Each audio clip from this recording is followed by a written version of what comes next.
კოლეგებო, კვორუმი არის, შეგვიძლია დავიწყოთ ბიუროს ხდომა.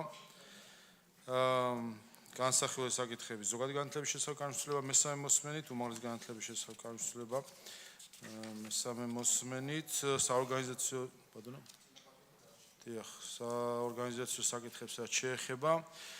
საგარეო ურთიერთობათა კომიტეტის თავმჯდომარის ნიკოლოზ სამხარიძის წარდგინება არის, რომელიც ეხება მეგობრობის ჯგუფებს და შეგიძლიათ გაეცნოთ ბატონ სოზარ სუბაძის და ეკა სეფაშვილის გაწევრიანება სხვადასხვა ჯგუფში, მეგობრობის სხვადასხვა ჯგუფში და ასევე დავამტკიცოთ, გთხოვთ, მადლობა.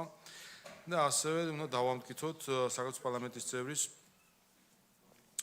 შოთა ბერეკაშვილის მიერ დასამტკიცებლად წარმოდგენილი სასურსათო პროდუქციის მედიკამენტებისა და საწვავის ფასწარმოქმნის სტრუქტურის შემსწავლელი საქართველოს პარლამენტის დროებითი კომისიის დებულება და დროებითი კომისიის სხდომის ოქმი. აქვე გაცნობეთ, რომ კომისიის თავმჯდომარედ არჩეული იქნა ბატონი შოთა ბერეკაშვილი, ხოლო თავმჯდომარის მოადგილედ ქალბატონი ეკა სეფაშვილი. გთხოვთ, რომ დავამტკიცოთ დებულება და ოქმი.